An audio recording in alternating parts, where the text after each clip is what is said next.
Bienvenue dans cette nouvelle vidéo dans laquelle je vais vous montrer comment organiser vos sessions de mémorisation. Donc c'est une question qui revient très souvent. Beaucoup de personnes me demandent comment est-ce qu'on peut organiser ces différentes séances de mémorisation. Alors pour vous expliquer, on va utiliser un exemple. Je vais utiliser mon exemple personnel. Je vais vous détailler le programme de ma préparation pour mon concours de doctorat. Donc pour se préparer pour un concours de doctorat, ça demande vraiment d'avoir un programme qui est bien ficelé et ça va demander énormément de travail. Donc je vais vous montrer comment est-ce que j'ai programmé ma préparation. Alors, il y a un point très important à savoir, c'est que, en parlant de ces techniques de mémorisation, j'étais habitué à ces techniques, parce que je les avais utilisées pendant déjà 3 ans, spécialement les techniques de mémorisation à base d'images. Donc c'est un point très important à prendre en considération quand je vais vous donner ce programme. Évidemment, une personne qui commence à utiliser ces techniques, elle va avoir un peu plus de mal, parce que moi j'étais habitué spécialement au fait de convertir les informations en images, et aussi à l'utilisation de ces différentes techniques. Alors le tout a été fait en 2 mois, je m'étais préparé à ce concours en 2 mois. Dans ces 2 mois, j'ai révisé tous mes cours de master, donc les cours importants de master, mais aussi j'ai mémorisé du nouveau contenu principalement, donc 3 livres comme j'ai expliqué. Alors les gens qui ont suivi la formation Méga Mémoire, je parle de ça très en détail, mais juste pour vous donner une idée, mémoriser 3 livres, ça ne veut pas dire que j'ai mémorisé les livres de bout à bout. C'est une synthèse des 3 livres que j'ai réussi à mémoriser. Mais c'est pas tous les livres, c'est-à-dire c'est pas de la page 1 à la dernière page que j'ai mémorisé, mais principalement une synthèse des 3 livres que j'ai réussi à mémoriser, et je parle énormément de ça dans la formation Méga Mémoire quand je vous montre comment mémoriser des livres. Alors si ça vous intéresse, les 2 modules de l'examen étaient biologie de développement et biotechnologie de la reproduction, donc des disciplines assez pointues qui contiennent des informations très très complexes, spécialement pour la biologie de développement parce que j'ai dû mémoriser toutes les semaines du développement embryonnaire, comment ça se passe, comment est-ce que l'être humain va se former. C'est à la fois intéressant, mais aussi très très complexe, et grâce à ces techniques de mémorisation, d'ailleurs en utilisant ces techniques de mémorisation pour me préparer à ce concours, j'ai su qu'on pouvait les utiliser pour pratiquement n'importe quelle discipline. Alors mon programme de mémorisation, comment est-ce qu'il était réparti? Premièrement, je faisais toujours des sessions de 60 à 70 minutes. Alors vous allez voir beaucoup de personnes qui vont vous dire de faire des sessions un peu plus courtes. Je trouvais que j'étais plus productif en faisant des sessions de 60 à 70 minutes. Alors j'utilisais un logiciel qui s'appelle TimeVis, je l'utilise encore aujourd'hui, je vous conseille de l'utiliser. C'est un logiciel qui se base sur la fameuse théorie de Pomodoro. Alors Pomodoro c'est quoi? C'est que vous allez travailler pendant des sessions de 25 minutes et prendre des pauses de 5 minutes. Moi je travaillais pendant 60 minutes parce que je trouvais que j'étais plus productif en travaillant pendant 60 minutes, mais aussi parce que je n'avais pas vraiment de résultats assez intéressants en travaillant que pendant 25 minutes. Alors vous pouvez régler votre logiciel, donc voici l'image du logiciel. Vous pouvez régler le temps de travail. À la fin, vous allez avoir un signal sonore qui vous dit que vous avez terminé. Alors je dis 60 à 70 minutes parce que je réglais le temps de travail, la session de travail à 60 minutes. Et des fois, si j'étais en train de mémoriser, si j'étais concentré, si je pouvais pousser la chose encore plus loin, je continuais avec les 10 minutes de repos. C'est-à-dire que je faisais 70 minutes de travail, plutôt 60 minutes de travail avec 10 minutes de repos. Et quand j'étais chaud, quand j'étais vraiment concentré, quand j'avais l'envie de continuer à travailler, eh ben je continuais aussi après la pause. Donc ça c'est pour le logiciel. Si ça vous intéresse, je peux vous faire une petite vidéo pour vous montrer comment est-ce que j'ai utilisé ce logiciel. Je l'utilise encore aujourd'hui parce que je pense que c'est l'une des meilleures applications de Pomodoro qui existe. Donc nous avons dit des sessions de 60 à 70 minutes. Très important, pas d'interruption. Donc quand je travaille, j'essaye d'éviter au maximum d'être interrompu. Je suis dans ma chambre, je ferme ma porte, j'éteins mon téléphone, pas de connexion.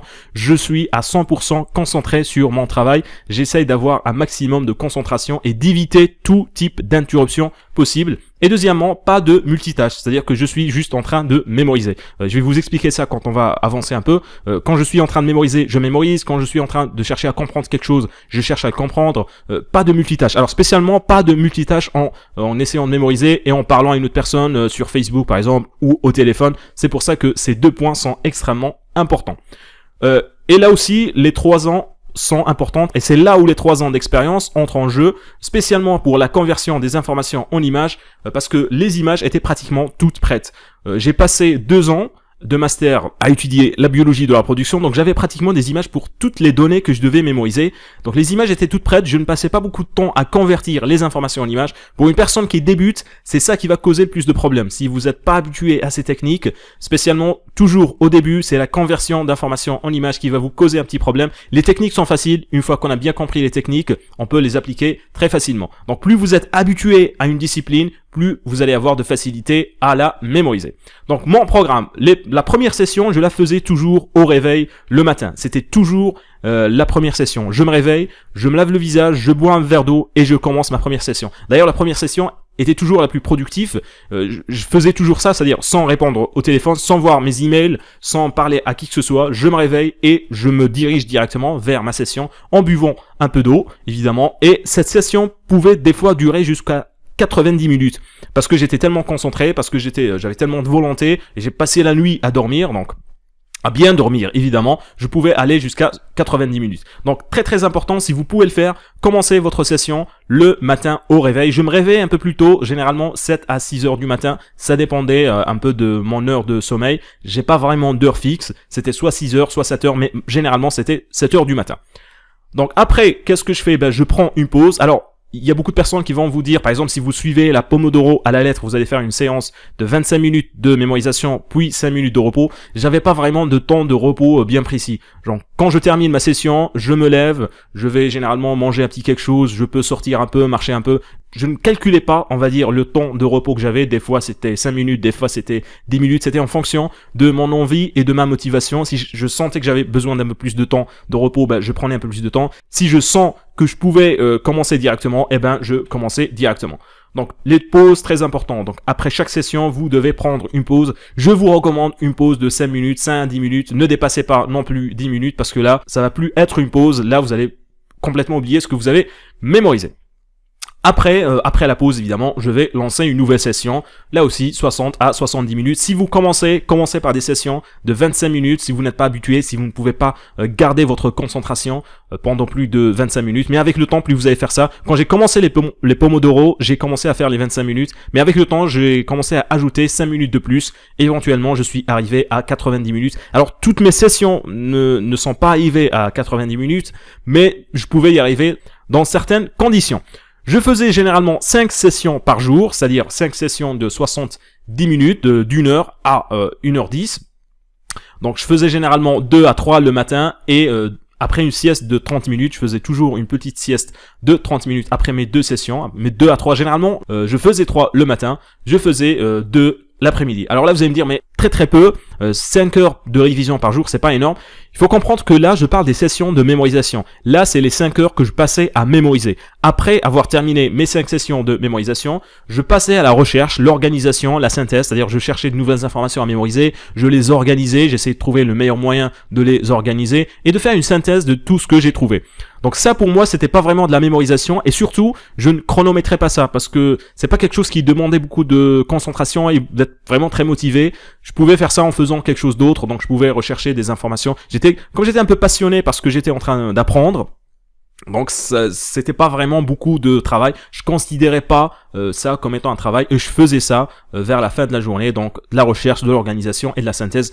Et le lendemain, je faisais mes séances de mémorisation. Vraiment, les sessions de mémorisation, j'en faisais 5 par jour. L'autre temps était passé à synthétiser, organiser et on va parler maintenant la répétition, à répéter les informations. Alors, la répétition, je répétais pendant que je faisais autre chose. En fait, je n'ai pas vraiment mis un programme de répétition. Donc je répétais, par exemple, je me rappelle très bien d'une situation où j'ai répété un chapitre au complet que j'avais mémorisé pendant normalement une semaine en allant à la banque. Donc pendant mon trajet à la banque, je répétais toutes les informations que j'avais mémorisées. Évidemment, si vous utilisez ces techniques, si vous avez lu mes quelques articles du blog, vous savez que la répétition avec ces différentes techniques consiste tout simplement à revoir les images que vous avez créées. Ce n'est pas l'ancienne répétition que vous faisiez avec les anciennes méthodes. Je répétais par exemple en allant, donc le week-end je sortais. Un point très important que j'ai oublié de signaler, c'est que j'étais libre pendant cette période-là, pendant ces 2 mois. En fait, je ne travaillais pas, et je ne faisais pas d'études, donc j'étais libre. Et je pouvais me focaliser à 100% sur la mémorisation de ces données. Donc des fois, le week-end, je sortais avec mes amis et pendant le café, en les attendant, je repasse quelques chapitres en imagination. Donc je revois quelques images que j'ai créées. Et je faisais aussi ça la nuit avant de me coucher.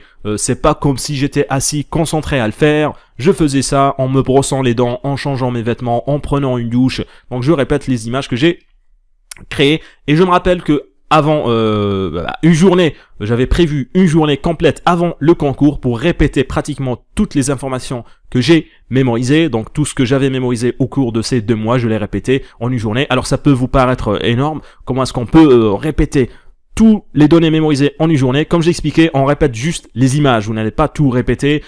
C'est pas comme si j'étais assis à me redire les informations, je revoyais juste les images que j'ai créées et je faisais ça très très rapidement, ça causait pas vraiment de problème. Et ça peut être fait très rapidement parce que une fois que nous avons l'image, nous sommes sûrs que nous avons l'information. Et même pendant cette journée, j'ai réussi à mémoriser quelques nouvelles informations. Alors pas énormément, je me rappelle que vers la fin de la journée, j'ai mémorisé quelques petites nouvelles informations que j'avais pas eu le temps de mémoriser pendant ces 2 mois.